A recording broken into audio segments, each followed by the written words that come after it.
சிவராஜசேகரன், டெல்லியில் நீங்கள் பார்த்தீர்களா? இப்படி தான் ரிசல்ட் வரும் அப்படின்னு எதிர்பார்த்தீங்களா? ஷீலா தீக்ஷித் ஒரு காலத்தில் அதை காங்கிரஸ் கோட்டையாக வச்சுருந்தாங்க, நினைவில் வாழக்கூடிய அவங்க. இன்றைக்கு இல்லைனாலும் இப்படியான ஒரு ரிசல்ட் வரும்னு நீங்கள் எதிர்பார்த்தீங்களா? எந்த இடத்தில் சறுக்கியது உங்களுக்கு டெல்லி?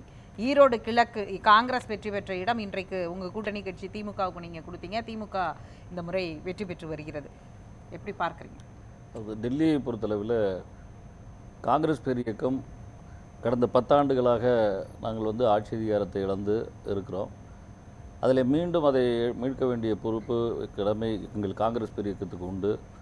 டெல்லி என்பது இந்தியாவினுடைய தலைநகரம் மட்டுமல்ல, இந்தியாவை பிரதிபலிக்கிற எல்லா மக்களுமே வசிக்கிற ஒரு பகுதியாக இருக்கிறது. எல்லா மக்களினுடைய நம்பிக்கையை பெற வேண்டிய ஒரு தேவை எங்களுக்கும் இருக்கிறது. ஏனென்றால் இந்திய தேசிய அளவிலே ஒரு பெரிய தேசிய கட்சியாக, எதிர்க்கட்சியாக, முக்கியமான எதிர்க்கட்சியாக நாங்கள் இருக்கிறோம்.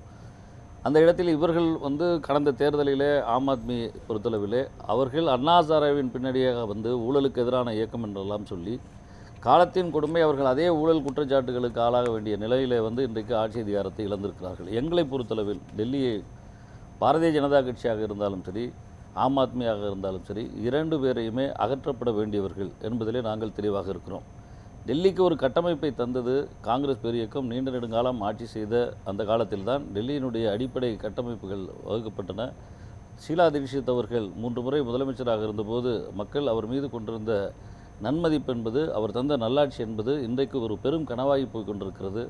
எனவே இழந்த அந்த இடத்தை நாங்கள் மீட்க வேண்டும் என்பதற்கான ஒரு முடிவை எடுத்தோம். எங்களுக்கான நம்பிக்கைக்கான மேண்டேட் அப்படின்னு சொன்னாரே ஜி.கே. நாகராஜ். நிச்சயமாக இல்லை. அவரை பொறுத்தளவில் அவர் சொல்லுகிறது, இப்போ நீங்கள் ஜி.கே. நாகராஜ் அவர்கள் சொன்ன கருத்துக்கே நான் வரேன். ஒருவேளை இந்த மெஜாரிட்டி இல்லாமல் ஒரு சரிபாதி இடங்களை சொன்னது மாதிரி ஒரு இழுபறியிலே வந்திருந்தால், 35 இடம் 30 இடம் என்கிற நிலையில் இவர்கள் வந்திருந்தால், அந்த 5 இடங்களுக்கு கூட நியமன உறுப்பினர்களை கூடுதலாக நியமித்து அந்த ஆட்சி அதிகாரத்தை கபலீகரம் செய்கிற முயற்சியைத்தான் பாரதிய ஜனதா கட்சி செய்யுமே தவிர, அவர்களால் ஒருபோதும் மக்கள் தீர்ப்பை ஏற்றுக்கொள்கிற மனநிலை அவர்களுக்கு எந்த காலத்திலும் இருந்ததில்லை. பாண்டிச்சேரி, டெல்லி போன்ற அந்த சிறு மாநிலங்களை, யூனியன் பிரதேசங்களை எப்படி அடக்கி ஆள வேண்டும், வலுவான தமிழகமாக இருக்கிற இந்த இடத்திலேயே ஒரு ஆளுநரை வைத்து மிரட்டுகிற மாதிரி, இந்த மாதிரியான துணைநிலை ஆளுநர்களை வைத்துக்கொண்டு மிரட்டுகிற பாணியை பாரதிய ஜனதா கட்சி செய்யும். ஆட்சிக்கு வராவிட்டாலும் ஒருவேளை மீண்டும் அரவிந்த் கெஜ்ரிவால் ஆட்சியை பிடித்திருந்தால் அவர் மீதே மக்கள் தீர்ப்புக்கு எதிராக மக்களால் கொண்டு வரப்பட்ட அந்த முதலமைச்சரை ஒரு வழக்கை சொல்லி மீண்டும் சிறையிலே தள்ளுகிற அந்த செயலையும் பாரதிய ஜனதா கட்சி செய்யும். எனவே அவர்களை பொறுத்தளவில் வெற்றி என்பது நேர்மறையான ஒரு ஜனநாயகத்தின் மீது நம்பிக்கையோடு செய்கிற முயற்சியாக இருக்காது. தேர்தல் முடிவுகள் இப்ப 2 நாட்களுக்கு முன்பு ராகுல் சுப்ரியா ஷூலே எல்லாரும் பத்திரிகையாளர்களை சந்திச்சாங்க. அப்ப பத்திரிகையாளரை சந்திக்கும் போது அவங்க குறிப்பிட்டாங்க, இவ்வளவு வாக்குகள் மகாராஷ்டிரால வந்திருக்கு அப்படிங்கறதெல்லாம் கொடுக்குறீங்க. இந்த தரவுகள் இதெல்லாம் ஒரு பக்கம் விசாரிக்கப்படணும், இது பேசு பொருள் ஆகணுங்கிறதெல்லாம் இருக்கு.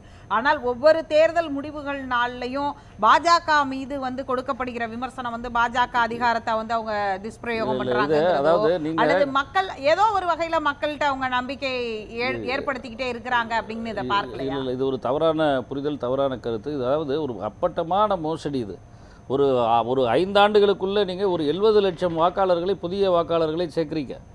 தமிழ்நாடு போன்ற மாநிலங்களில் கூட அது மாதிரியான அதிசயம் நடந்தது கிடையாது. ஆனால் நீங்கள் 70 லட்சம் வாக்காளர்கள் எண்ணிக்கை எப்படின்னு கேட்டிங்கன்னா, இமாச்சல் பிரதேசத்தில் இருக்கிற மொத்த வாக்காளர்களுடைய எண்ணிக்கை ஒரு மாநிலத்திலே திடீர்னு உருவாகுது. அதுவும் சில இடங்களில் சிறுபான்மை மக்கள் இருக்கிற இடத்துல அவர்கள் பெயர்கள் விடுபடுகிறது. தாழ்த்தப்பட்ட மக்கள், தலித் மக்கள் இருக்கிற பகுதியில் அவர்கள் பெயர்கள் விடுபடுகிறது. எங்கெல்லாம் அவர்களுக்கு வாக்காளர்களை சேர்க்க வேண்டும், இப்படி போலி வாக்காளர்களை சேர்த்திருக்கிறார்களே ஆதாரமாக, அதுவும் கடந்த 6 மாத காலங்களுக்குள்ளே 40 லட்சம் வாக்காளர்களை எப்படி அவர்களால் சேர்க்க முடிந்தது? ஆக தேர்தல் தில்லுமுள்ளுகளை அவர்கள் செய்கிறார்கள். தேர்தல் கமிஷனை தங்கள் கையிலே வைத்துக் கொள்கிறார்கள். தேர்தல் கமிஷன் நியாயமான ஒரு முறையிலே அவர்களுக்கான ஆணையாளர்களை நியமிக்க வேண்டும் என்கிற அந்த நடைமுறையிலே கூட குறைந்தபட்சம் தலைமை நீதிபதி இருக்க வேண்டும் அல்லவா? அங்கே பிரதமர் இருக்கிறார், உள்துறை அமைச்சர் இருக்கிறார், எதிர்க்கட்சி தலைவர் இருக்கிறார், ஆனால் தலைமை நீதிபதி கிடையாது அப்படின்னு சொன்னால் எதற்காக? அது எப்படி ஒரு சரிவாதி, ஒரு நீதியான ஒரு விஷயமா இருக்க முடியும்?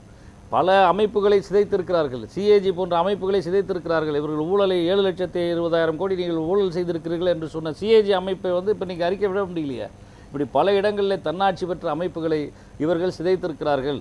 இவர்களுடைய அதிகாரம் என்பது வலிமையை பெருக்க இவர்கள் எப்படி நடவடிக்கை எடுப்பார்கள் என்றால், நல்லவேளை இவர்கள் மைனாரிட்டி பாஜக அரசாக இருக்கிறார்கள், வலுவான எதிர்க்கட்சியாக காங்கிரஸ் பெரியக்கம் இருக்கிறது, எதிர்க்கட்சிகள் இருக்கிறது.